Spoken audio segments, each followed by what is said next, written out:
Shalom Aleichem. Selamat berjumpa kembali dalam acara Menit-Menit Torah bersama dengan Bnei Noah Indonesia.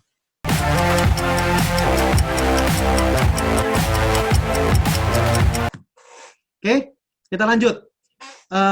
Ini terkait dengan peramal dan paranormal. Nah, saya pancing dengan pertanyaan, kenapa kok Torah melarang? Ya, tadi kita bahas kan masalah seperti itu, masalah ada unsur rohani, ada unsur nefesh ha'elohit, ada unsur nefesh ha'behemoth. Nah, kita lanjutkan dengan peramal dan paranormal. Dikatakan di sini di dalam Vayikra 19 ayat 13, perintahnya adalah janganlah kamu berpaling kepada Of atau Yidoni. Ya. Di sini dikatakan di sini apa? Altifnu El Haof, El Haovo, Ve'al Hayidonim. Jadi tidak boleh kamu berpaling kepada Of atau Yidoni. Of atau Yidoni itu apa? Pemanggil arwah atau peramal. Of itu pemanggil arwah, Yidoni itu peramal. Nah, ya, kita tahu lah sekarang pun juga ada gitu kan. Lalu dikatakan apa? El tefaksu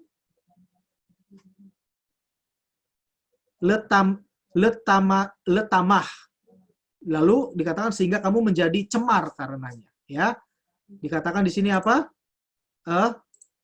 Akulah Hashem Elohimmu. Nggak boleh. Torah jelas-jelas melarang nggak boleh. Sekarang kita mau ngerti kenapa kok nggak boleh? Kenapa kok tidak boleh seperti itu? Di sini penjelasannya. Orang datang ke pemanggil arwah atau peramal itu untuk mengetahui, biasanya itu untuk mengetahui masa depan. Utamanya itu apa? Yang enak-enaknya lah. Ya. Pasti yang enak-enaknya. Utamanya pengen tahu yang enak gimana nanti masa depan kita, ya kan? Gimana nanti ke depan usaha kita, gimana nanti ke depan jodoh kita, gimana nanti ke depan anak-anak kita.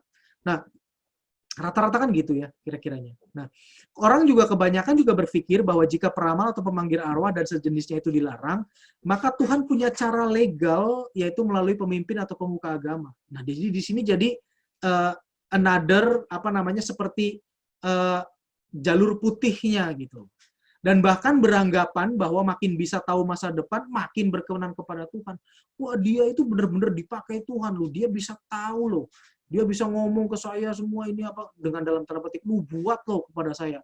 Dan terjadi loh benar segala macam seperti itu. Ya. Anggapannya demikian. Nah, sebenarnya itu total salah. Itu total salah. Ya. Ya perlu kita pahami bahwa pertama Hashem bisa menyatakan melalui nabinya. Betul. Tapi itu hanya nabi. Era nabi sudah selesai. Ezra, Nehemia, Maleaki sebagai generasi nabi terakhir. Setelah bait suci, bait Salomo yang bait yang kedua diruntuhkan, sudah tidak ada nabi lagi. Ya, jadi mohon dipahami di sini. Menurut Torah, menurut standar Yudaisme Ortodoks Torah, tidak ada nabi saat ini.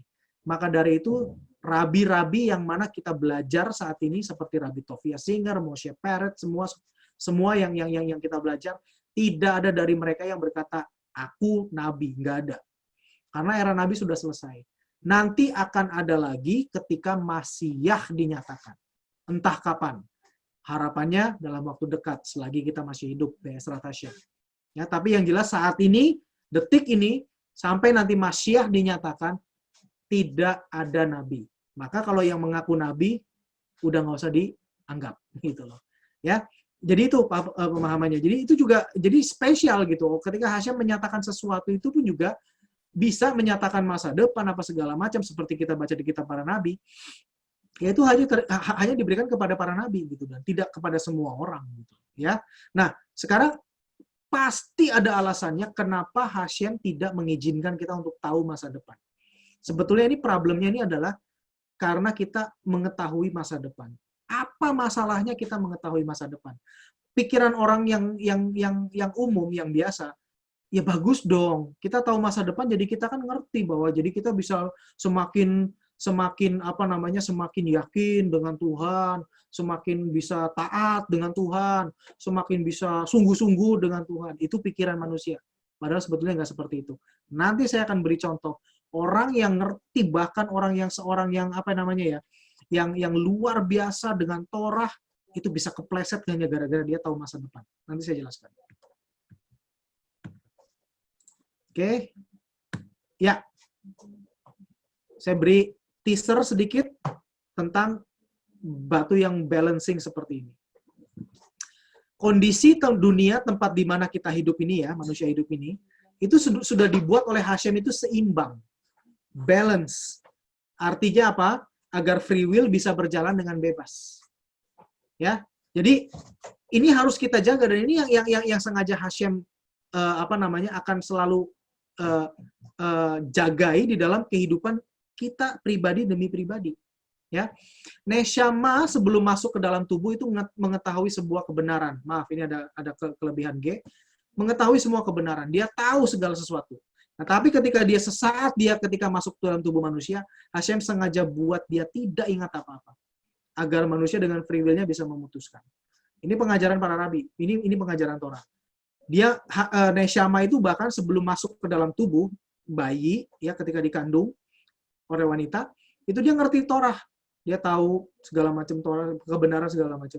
Tapi ketika dia sesaat sebelum dia lahir, Hashem itu mengutus malaikatnya untuk membuat si bayi ini lupa. Artinya apa? Biar dia nol, gitu loh, imbang. Lalu dengan hidupnya cari kebenaran, dengan hidupnya cari Torah, gitu loh. Seperti itu. Nah, itu yang senantiasa Hashem jaga dalam hidup kita, gitu. Kita nggak dibuat tahu masa lalu kita nggak juga dibuat tahu masa depan kita. Biar apa? Biar kita tetap dengan free will kita bisa menyatakan, walaupun saya nggak tahu masa depan gua, walaupun gua nggak tahu bakalan bagaimana terjadi hidup gua nanti 1 detik ke depan, tapi aku percaya kepada Hashem. Kenapa? Karena Torah yang aku pelajari menyatakan bahwa Hashem itu adalah Tuhan yang Maha Esa dan setia. Nah, seperti itu loh yang kita inginkan, ya. Nah, jadi berhubungan dengan paranormal pemanggil arwah itu membuat situasi hidup kita itu tidak balance. Artinya kita udah mulai tahu gitu loh ke depannya, oh iya, ke depan tuh gue begini gitu loh. Ya. Dan itu bisa mengganggu free will kita. Nah, kalau kondisi itu tidak bisa dibenahi, Hashem menilai bahwa wah ini udah kacau nih. Ini orang ini udah kacau. Dia udah tahu terlalu banyak. Percuma, dia nggak akan pernah bisa balance free will-nya. Maka yang Hashem lakukan apa? Selesaikan hidupnya. Mau hidup kita seperti itu? God forbid, nggak mau. Kita masih terus, kalau saya pribadi, dan saya yakin kita semua di sini, kita akan mau terus hidup lebih lagi. Kenapa? Karena kita masih terus mau melakukan mitzvah dan mengumpulkan upah. Ya kan? Maka dari itu, jangan coba-coba untuk mengganggu situasi balance di dalam kehidupan kita. Dengan cara pergi ke paranormal, dengan cara pengen tahu ke depannya kayak apa, dengan cara walaupun niatnya kita baik ya biar kita bisa terhindar dari malapetaka dong. Whatever it is, kita percaya bahwa apapun itu Hashem adalah menciptakan Tov Vera. Kalau kita hidup kita baik, kalau kita hidup kita sesuai dengan Torah, Be'ezrat Hashem, percayalah yang baik akan menunggu kita di depan. Tetapi kalau hidup kita nggak sesuai dengan Torah, midah keneged midah, measure for measure. Apa yang kita tabur, itu yang kita tuai. Jadi nggak usah pusing gitu loh. Jadi hidup kita itu santai. Yang penting kita sesuai dengan Torah, percaya Hashem. Udah, kelar.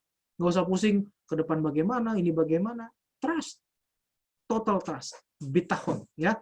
Nah, tadi saya janji bahwa ada seorang yang luar biasa di dalam Torah, tetapi justru ketika dia mengetahui masa depannya, dia terpleset. Contohnya adalah Korah. Mungkin ada cukup banyak yang tahu bahwa Korah ini adalah salah satu pemimpin. Dia pemimpin Bani Ruben. Ya, dia ini adalah orang yang memberontak kepada Musa. Yang akhir hidupnya apa? Mati ditelan bumi. Hidup-hidup ditelan bumi. Silakan bisa baca di kitab Keluaran jika kalau saya nggak salah. Ya. Korah ini bukan orang sembarangan. Dia pemimpin Bani Ruben. Dia orang yang sangat-sangat luar biasa dalam Torah. Ngerti Torah. Dia juga istilahnya orang yang istilahnya mengajarkan Torah, rabi bagi para sukunya, seluruh suku Ruben loh, bukan hanya keluarganya. Jadi dia ini rabi besar. Tapi karena dia mengetahui masa depan hidupnya, dia bisa terpeleset, akhirnya dia memberanikan diri berontak kepada Musa. Apa yang dia ketahui? Kita lihat Mazmur Daud. Ada kan Mazmur Bani Korah. Ada ya? silakan kalau nggak percaya bisa dilihat di Mazmur atau di Tehillim, itu ada ditulis. Itu memang Mazmurnya keturunan Korah, anak-anaknya Korah, dicatat oleh Daud, digunakan untuk apa namanya di tabernakelnya Daud, di kemah sementaranya Daud yang sebelum dibangun bait Salomo. Nah, karena Korah bisa melihat, oh, keturunan gua ke depan nggak masalah. Bahkan masih ada sampai zaman Daud. Bahkan Mazmurnya ditulis dan dipakai oleh Daud.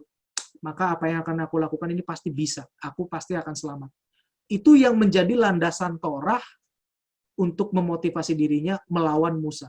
Jadi dia berkata, nggak masalah saya lawan Musa. Nggak masalah saya berontak kepada Musa. Toh anakku akan selamat. Tapi ternyata apa? Hashem tenggelamkan. Hashem telan itu semua Korah. Tetapi kenapa anaknya bisa selamat? Karena anaknya nggak ikut-ikutan.